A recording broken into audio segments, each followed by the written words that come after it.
ശശി തരൂർ മാധ്യമങ്ങളെ കാണുന്നുണ്ട് തത്സമയ സംപ്രേഷണത്തിൽ. ഈ തെരഞ്ഞെടുപ്പിന്റെ നമ്മൾക്കറിയാം, ഇന്ന് രാവിലെ പ്രസ് കോൺഫറൻസ് പറഞ്ഞതൊക്കെ വീണ്ടും ആവർത്തിക്കുന്നില്ല. പക്ഷേ നമുക്ക് എല്ലാവർക്കും അറിയാം എന്താണ് ഈ തെരഞ്ഞെടുപ്പിന്റെ മഹത്വം. ഭാരതത്തിന്റെ ഭാവിയെക്കുറിച്ചാണ്. ജൂൺ 4-ാം തീയതി നമുക്കറിയും എന്തായിരിക്കും, ആരായിരിക്കും ഭാരതത്തെ ഭരിക്കാൻ പോകുന്നത്. ഇത് കുറച്ച് നീട്ടിപ്പോയി. കഴിഞ്ഞ വർഷത്തിൽ എന്റെ ഓർമ്മ പ്രകാരം മെയ് 18 തോന്നുന്നു അവർ കൌണ്ടിങ്ങില് റിസൾട്ട് വന്നത്. ഈ തവണ അതും കൂടി കുറച്ച് ഒരു 2-3 ആഴ്ച നീട്ടിയിട്ടുണ്ട്. അപ്പൊ ഈ തവണ എന്തായിരിക്കും പിന്നെ റിസൾട്ട് ഇത്ര നേരത്തെ പറയാനും ബുദ്ധിമുട്ടാണ്. മാർച്ച് നടുവിൽ എത്തിയിട്ടുണ്ട്. അപ്പോൾ ഇനി നമ്മൾക്ക് ഒരു 2.5 മാസം കഴിഞ്ഞിട്ട് ഭാരതത്തിന്റെ ഭാവി, ഈ രാഷ്ട്രീയ ഭാവിയെ കുറിച്ചൊരു ഒരു അവസാനത്തെ ഒരു പിടുത്തമുണ്ടാവുള്ളൂ. കേരളത്തിലെ അടുത്ത 40 ദിവസം ഒരു നല്ലൊരു മത്സരമായിരിക്കും എന്റെ വിശ്വാസം. തിരുവനന്തപുരത്ത് പ്രത്യേകിച്ച് നമുക്ക് 3 പാർട്ടികൾ നിൽക്കുന്നത് ത്രികോണ മത്സരമാണ്. അതിനൊക്കെ ഞങ്ങൾ തയ്യാറാണ്, ഞങ്ങൾ ഇറങ്ങിയിട്ടുണ്ട്.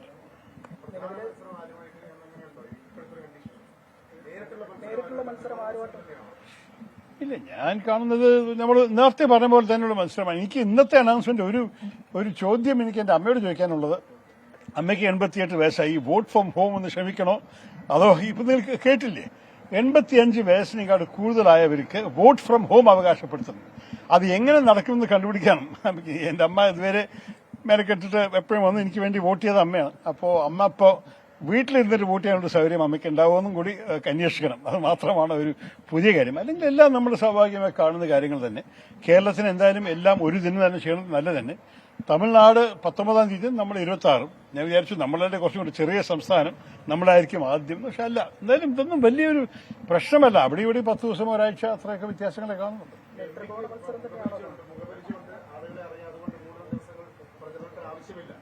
അതാണ് എനിക്ക് തോന്നുന്നത്. എനിക്ക് തെരഞ്ഞെടുപ്പിന്റെ തീയതി ആയതോടുകൂടി സ്ഥാനാർത്ഥികളുടെ നേതാക്കളുടെ ഒക്കെ പ്രതികരണങ്ങൾ പുറത്തുവരികയാണ്. ഇപ്പോൾ PK കുഞ്ഞാലിക്കുട്ടി മാധ്യമങ്ങളെ കാണുന്നു തത്സമയം. കൺവിൻസിംഗ് ആയിട്ട് പറയണ്ടല്ലോ. ലോക്സഭയിൽ പ്രസംഗിച്ച വീഡിയോസ് ഒക്കെ തരാമെന്ന് ഞാൻ പറഞ്ഞല്ലോ. അതിനായാലും വലിയ മറുപടി വേറെ ഇല്ലല്ലോ.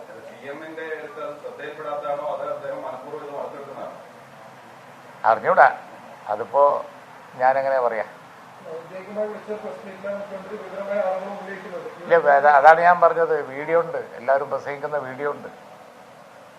എനിക്ക് തോന്നിയത് സബ്ജക്ട് മാറിപ്പോയതാവും ചിലപ്പോൾ. CA-ലാണെങ്കിൽ, സിറ്റിസൺഷിപ്പ് ലോയിലാണെങ്കിൽ അതിൽ പ്രസംഗിച്ചിട്ടുണ്ട്. തെരഞ്ഞെടുപ്പിന്റെ തീയതി പ്രഖ്യാപിച്ചതിന് പിന്നാലെ തികഞ്ഞ ആത്മവിശ്വാസം പാർട്ടി നേതൃത്വങ്ങൾ, സ്ഥാനാർത്ഥികളൊക്കെ പങ്കുവെക്കുകയാണ്. 7 ഘട്ടങ്ങളിലായി രാജ്യത്ത് ജനാധിപത്യത്തിന്റെ ഉത്സവം നടക്കാൻ പോവുകയാണ്. കേരളം ഏപ്രിൽ 26-ന് വിധിയെഴുതാൻ പോകുന്നു. ഏതാണ്ട് 40 ദിവസത്തെ സമയം കേരളത്തിൽ ഇനിയും പ്രചാരണം സജീവമാക്കാൻ മുന്നണികളുടെ ഭാഗത്ത് നിന്ന് അവർക്ക് ഇനിയും അത്രയും സമയമുണ്ട്. അതിനുശേഷം നമ്മൾ ആ തെരഞ്ഞെടുപ്പിന്റെ വിധിയെഴുത്തിനായി ഏതാണ്ട് 1 മാസക്കാലത്തോളം കാത്തിരിക്കുകയും വേണം. 7 ഘട്ടങ്ങളിലായി തെരഞ്ഞെടുപ്പ് നടക്കാൻ പോകുന്നു. ആദ്യഘട്ടം ഏപ്രിൽ 19-നാണ് നടക്കാൻ പോകുന്നത്. നമ്മുടെ അയൽ സംസ്ഥാനമായ തമിഴ്നാട് ഉൾപ്പെടെയുള്ള സംസ്ഥാനങ്ങളാണ് ആദ്യഘട്ടത്തിൽ വിധിയെഴുതാൻ പോകുന്നത്. ആദ്യഘട്ടത്തിൽ തന്നെയാണ് രാജസ്ഥാനും മധ്യപ്രദേശും എന്നാണ് മനസ്സിലാക്കുന്നത്. വോട്ടെണ്ണൽ ജൂൺ 4-നാണ്. രാജ്യത്തിന്റെ അടുത്ത ഭരണചക്രം തിരിക്കുന്നത് ആര് എന്നറിയാനുള്ള ആ തീയതി, എല്ലാവരും രാജ്യം കാത്തിരുന്ന തീയതി ജൂൺ 4-ആണ്. പത്രികാ സമർപ്പണം ഏപ്രിൽ 4, പിൻവലിക്കാനുള്ള തീയതി ഏപ്രിൽ 8.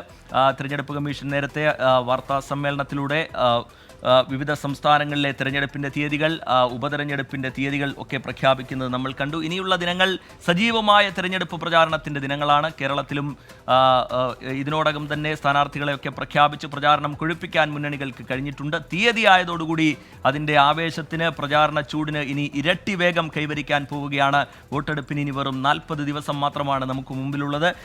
ചില ഇടങ്ങളിൽ, വളരെ ചുരുക്കം ഇടങ്ങളിൽ മാത്രം സ്ഥാനാർത്ഥി പ്രഖ്യാപനം ബാക്കി നിൽക്കുന്നു. ബാക്കി എല്ലാ ഇടങ്ങളിലും പൂർണ്ണമായി സ്ഥാനാർത്ഥി ചിത്രം കേരളത്തിൽ തെളിഞ്ഞു കഴിഞ്ഞിട്ടുണ്ട്. ദേശീയ രാഷ്ട്രീയത്തിലേക്ക് നോക്കുകയാണെങ്കിൽ 400 സീറ്റിലധികം നേടി ഭരണ തുടർച്ച എന്നുള്ളതാണ് BJP-യുടെ NDA-യുടെ അവകാശവാദം. ഇന്ത്യ സഖ്യം വലിയ പ്രതീക്ഷയോടുകൂടി കാര്യങ്ങളെ കാണുന്നു. ദക്ഷിണേന്ത്യയിലേക്ക് കൂടി കണ്ണു നടുന്നുണ്ട് ഈ തെരഞ്ഞെടുപ്പിൽ NDA എന്നുള്ളത് പ്രധാനമാണ്. ചില സംസ്ഥാനങ്ങളിൽ സീറ്റുകളുടെ എണ്ണം വർദ്ധിപ്പിക്കാൻ കഴിയും എന്ന പ്രതീക്ഷ അതുമായി ബന്ധപ്പെട്ട് ചെറുപാർട്ടികളുമായി ചേർന്നുള്ള സഖ്യരൂപീകരണം ഇതൊക്കെ നമുക്ക് മുമ്പിലുണ്ട്. ഇന്ത്യ സഖ്യത്തെ സംബന്ധിച്ചിടത്തോളം ആണെങ്കിൽ പൂർണ്ണമായി സീറ്റ് ധാരണ പൂർത്തിയാക്കാൻ കഴിഞ്ഞിട്ടില്ല. കോൺഗ്രസ് 100-ൽ താഴെ സ്ഥാനാർത്ഥികളെ മാത്രമാണ് ഇതിനോടകം പ്രഖ്യാപിച്ചിട്ടുള്ളത്. BJP ആണെങ്കിൽ 250-ലധികം സ്ഥാനാർത്ഥികളെ ഇതിനോടകം പ്രഖ്യാപിച്ചു കഴിഞ്ഞിരിക്കുന്നു. ഇനി സ്ഥാനാർത്ഥി പ്രഖ്യാപനം ബാക്കിയുള്ള ഇടങ്ങളിൽ സഖ്യസാധ്യതകൾ ധാരണകൾ പൂർത്തിയാക്കാനുള്ള ഇടങ്ങളിൽ അതിവേഗത്തിലുള്ള ചർച്ചകൾ നടപടികൾ ഇനി ഉണ്ടാകും. ആർ രാധാകൃഷ്ണൻ നമുക്കൊപ്പം ചേരുന്നുണ്ട്. ആർക്കെ 7 ഘട്ടങ്ങളിലായി തെരഞ്ഞെടുപ്പ് നടക്കാൻ പോകുന്നു. ഓരോ ഘട്ടവും നമ്മൾ 2ാം ഘട്ടത്തിലാണ് വരാൻ പോകുന്നത്. ഓരോ ഘട്ടത്തിലും ഏതൊക്കെ സംസ്ഥാനങ്ങൾ, ഏതൊക്കെ പ്രധാനപ്പെട്ട ഇടങ്ങൾ, അതിൻ്റെ പൂർണ്ണമായ ചിത്രം ഇപ്പോൾ പുറത്തു വന്നു കഴിഞ്ഞിട്ടുണ്ട്. അതിൻ്റെ വിശകലനങ്ങളും എങ്ങനെയാണ് ആർക്കെ?